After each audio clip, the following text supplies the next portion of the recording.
Roopkala shop number 9 Vastupal apartment near Shrinath ice cream Dadangwad Tekro opposite Sayaji library Navsari. MDF chocolate depot shop number 1 crystal apartment besides Canara bank Sindhi camp road Navsari. Mangaldeep TVS national highway number 8 near Meera doors Kabilpor Navsari. विश्वसनीय दागीनाનું વિશ્વાસપાત્ર સ્થળ Soni Ranchhodbhai and sons jewellers Patwa શેરી Navsari. Parekh brothers jewellers opposite Hanuman temple Mota Bazar Navsari. Akshar vision arena shop number 8 Shantinath complex Shantadevi road Navsari. New India bakery અમારી શાખા નવસારી મરોલી સુરત। નમસ્કાર દર્શક મિત્રો, આપ નિહાળી રહ્યા છો નવસારીથી પ્રસિદ્ધ થતી ન્યૂઝ ચેનલ N7 સમાચારોમાં હું નેન્સી મોદી આપનું સ્વાગત કરું છું। સમાચારોની શરૂઆત કરતા પહેલા એક નજર આજના મુખ્ય સમાચારો પર। ગણદેવી શુગર ફેક્ટરીની ચૂંટણીમાં સમન્વય પેનલનો થયેલો વિજય।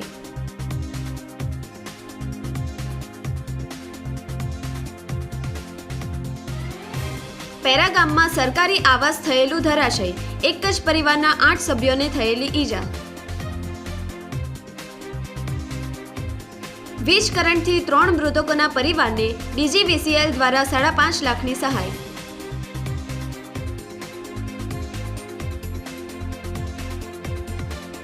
કાવેરી નદીમાં નમી પડેલો વીજ ટાવર, 2000થી વધુ ઘરોમાં અંધારપટ।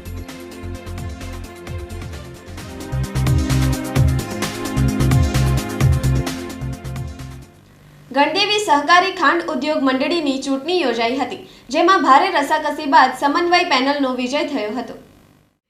સમગ્ર દક્ષિણ ગુજરાતમાં ખેડૂતોને શેરડીના સૌથી વધુ ભાવો આપતી ગણદેવી શુગર ફેક્ટરીની ચૂંટણી યોજાઈ હતી। 2 ઓગસ્ટ રવિવારના રોજ વિવિધ કેન્દ્રો ઉપર મતદાન થયું હતું। નવસારી, વલસાડ, બારડોલીના 5000થી વધુ ખેડૂતોએ મતદાન કર્યું હતું। ગણદેવી શુગર ફેક્ટરીની ચૂંટણી માટે સમન્વય પેનલ અને સહકાર પેનલ વચ્ચે ટક્કર થઈ હતી। સમન્વય પેનલ શુગરના પૂર્વ ચેરમેન જયંતિભાઈ પટેલ સમર્થિત હતી, જ્યારે સહકાર પેનલ રણજીતભાઈ પટેલ સમર્થિત હતી। રણજીતભાઈ પટેલનો બિનહરીફ વિજય થયો હતો, જ્યારે ચૂંટણી પરિણામોમાં 16 સભ્યોમાંથી સમન્વય પેનલના 9 સભ્યોનો વિજય થયો હતો, જ્યારે સહકાર પેનલના 4 ઉમેદવારો વિજેતા થયા હતા। ગણદેવી શુગર ફેક્ટરીના પરિણામો ચોંકાવનારા આવ્યા હતા। વસુધારા ડેરીના ચેરમેન રાજાભાઈ પટેલ માત્ર 2 મતે માંડ જીત્યા હતા, જ્યારે ખારેલ સહકારી મંડળીના ચેરમેન અભિષેક પટેલની 33 મતોથી હાર થઈ હતી। સહકાર પેનલના અરુણ પટેલનો સમન્વય પેનલના મુકુંદ ઠાકોર સામે ભવ્ય વિજય થયો હતો। આવનારા સમયમાં ગણદેવી શુગર ફેક્ટરીના ચેરમેન કોણ બનશે તેની ચર્ચાએ જોર પકડ્યું છે। ધામણ ગામના અમિત પટેલનું નામ ચેરમેન તરીકે નિશ્ચિત મનાઈ રહ્યું છે। આજરોજ ગણદેવી શુગર ફેક્ટરીની ચૂંટણી હતી, તેની અંદર મતગણતરી શરૂ થઈ ગઈ છે। પ્રથમ વિભાગની અંદર રાજેશ કુમાર ભીખુભાઈ પટેલ જેઓ વિજેતા બન્યા છે। બીજા વિભાગની અંદર સમીરભાઈ પટેલ એંધલના જેઓ અભિષેક પટેલને હરાવીને વિજેતા થયા છે। તેમજ બ વર્ગની અંદર પણ ગોપાળભાઈ ગોહિલની વિજેતા થયા છે। 3 સીટનું કાઉન્ટિંગ પૂરું થઈ ગયું છે। તેની અંદર સમન્વય પેનલ 3 સીટ જીતીને ઇતિહાસ રચી રહી છે અને તમામ ઉમેદવારો સમન્વય પેનલના વિજેતા થશે એવી મને ખાતરી છે। નવસારીના પેરા ગામમાં સરકારી આવાસ ભારે વરસાદ અને પવનને કારણે ધરાશાયી થતા એક જ પરિવારના 8 લોકો કાટમાળ નીચે દબાયા હતા। નવસારીમાં સતત વરસાદ અને ભારે પવનને કારણે અનેક આવાસો ઘરો તૂટી ગયા હતા। નવસારીના પેરા ગામમાં મોડી રાત્રે જૂની સોસાયટીમાં 2010માં નિર્માણ થયેલું સરકારી આવાસ ભારે પવન અને વરસાદના કારણે તૂટી ગયું હતું। એક જ પરિવારના સદસ્યો રાત્રિ દરમિયાન સૂતા હતા, ત્યારે ભારે વરસાદને કારણે આવાસ કક્કડભૂસ થઈ ગયું હતું। પરિવારના તમામ 8 સભ્યો ઉપર આવાસની દિવાલ અને છત પડતા કાટમાળ નીચે તમામ દબાયા હતા। ઘટનાની જાણ થતાં જ ગામના સરપંચ અને સ્થાનિકોએ તાત્કાલિક સ્થળ ઉપર પહોંચી કાટમાળ નીચે દબાયેલા લોકોને બચાવાયા હતા। ઘાયલ થયેલા લોકોને નવસારીની સિવિલ હોસ્પિટલમાં સારવાર અર્થે ખસેડવામાં આવ્યા હતા। એક વૃદ્ધને પગમાં ફ્રેક્ચર થયું હતું, જે સારવાર હેઠળ છે, જ્યારે અન્ય 7 લોકોની હાલત સ્થિર હોવાનું જાણવા મળી રહ્યું છે। અમે રાતે સુતેલા હતા, રાતના અચાનક મકાન ગીરવાથી અમને બધાને ચોટ આવી છે। મમ્મીને પણ પગ ભાંગી ગયો છે, ભાભીને કમરમાં વાગ્યું છે, મને પોતાને બી માથામાં વાગ્યું છે. પણ સરપંચને જાણ બધા દોયડા ફળિયાવાળા અમને અંદરથી કાઢ્યા, દબાયેલા હતા તે. પછી એ લોકો બધા ફળિયાવાળાએ સરપંચને જાણ કરી. પછી સરપંચે અમને અહીંયા સિવિલ હોસ્પિટલમાં ભરતી કર્યા છે. ગણદેવા ગામમાં જીવંત તાર સાથે ટેમ્પો અડી જતા 3 યુવાનોના મોત થયા હતા. ત્રણેય મૃતકના પરિવારને 5.5 લાખની સહાય આપવામાં આવી હતી. ગણદેવા ગામમાં મજૂરી કામે ટેમ્પામાં જતા 9 જેટલા હળપતિ સમાજના શ્રમજીવીઓનો ટેમ્પો હટવાડા ફળિયામાં નીચે નમી ગયેલા જીવંત વીજળી તારને અડી જતા વીજ કરંટના ઝાટકા લાગતા 3 શ્રમજીવીના કરુણ મોત થયા હતા. આ ગોઝારી દુર્ઘટનામાં મરનારા 3 યુવાનો આદિવાસી સમાજના છે. વીજ કરંટ લાગતા કલ્પેશ અરુણભાઈ હળપતિ, નીતિન વિનોદ હળપતિ, જીગર નીતિન હળપતિના કરુણ મોત થયા હતા. આ ત્રણેય મૃતકોના પરિવારને DGVCL દ્વારા સહાય ચૂકવાઈ હતી. કેન્દ્રીય મંત્રી CR પાટીલના હસ્તે ત્રણેય યુવાનોના પરિવારને 5.5 લાખની સહાય અર્પણ થઈ હતી. કેન્દ્રીય મંત્રી CR પાટીલ સાથે આદિજાતિ મંત્રી નરેશ પટેલ, ધારાસભ્ય રાકેશ દેસાઈ તેમજ DGVCLનો સ્ટાફ ઉપસ્થિત રહ્યો હતો. બિલ્લીમોરાના ઉંડાજ ગામે કાવેરી નદીના પટમાં વીજ ટાવર નમી પડતા 2000 ઘરોમાં વીજળી ડૂલ થઈ હતી.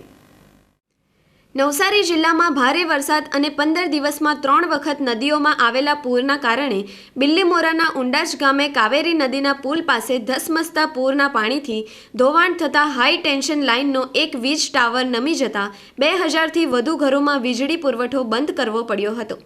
આ સાથે નદીમાં પાણીનો પ્રવાહ વધુ હોવાથી સમારકામની કામગીરી પડકારજનક બની છે.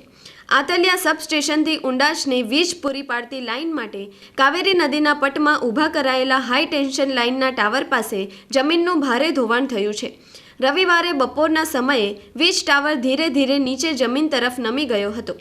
આ બનાવની જાણ થતાં વીજ કંપની દ્વારા વીજ પુરવઠો તાત્કાલિક બંધ કરી દેવાયો હતો. આતલિયા 66 kV સબસ્ટેશનથી નીકળતી 11 kV હાઈ ટેન્શન લાઇનનો ટાવર પાયામાંથી નમી પડતા સદભાગ્યે કોઈ જાનહાનિ થઈ ન હતી. બિલ્લીમોરાના 2385થી વધુ ઘરોમાં વીજળી ડૂલ થઈ હતી. નવસારીની બાના ક્લબ પૂર અસરગ્રસ્તોની વારે આવ્યું છે. કાછિયાવાડી ગામના પૂર પીડિતોને અનાજની કીટનું વિતરણ કર્યું હતું. નવસારીમાં 15 દિવસમાં 3 વખત પૂર્ણા નદીમાં પૂર આવ્યું હતું. 3 વખતની રેલમાં ભારે ખાનાખરાબી થઈ હતી. નવસારીના કાછિયાવાડી ગામ પૂર્ણા નદી નજીક આવેલું ગામ છે. આ ગામ પૂરના પાણીમાં ડૂબી ગયું હતું. ગરીબ અને જરૂરિયાતમંદ પરિવારોને સૌથી વધારે નુકસાન થયું હતું. નવસારીની બાના ક્લબ ચેરિટેબલ ટ્રસ્ટના માધ્યમથી કાછિયાવાડી ગામમાં અનાજ સહિતની જીવન જરૂરી વસ્તુઓનું વિતરણ કરવામાં આવ્યું હતું. નવસારીના બાના ક્લબ ચેરિટેબલ ટ્રસ્ટમાં સદસ્યો દ્વારા અનાજ સહાય આપવામાં આવી હતી.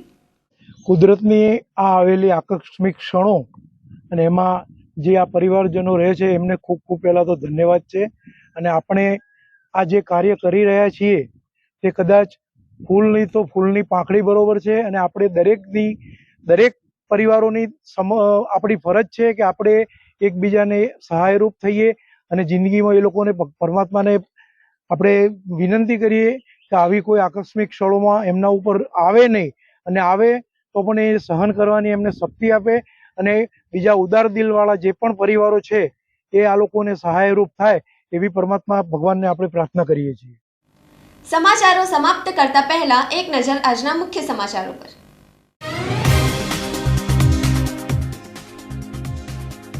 ગણદેવી શુગર ફેક્ટરીની ચૂંટણીમાં સમન્વય પેનલનો થયેલો વિજય.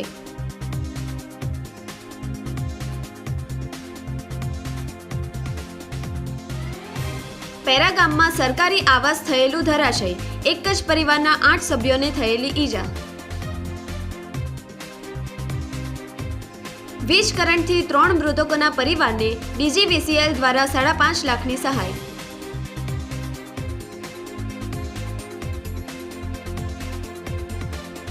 કાવેરી નદીમાં નમી પડેલો વીજ ટાવર, 2000થી વધુ ઘરોમાં અંધારપટ.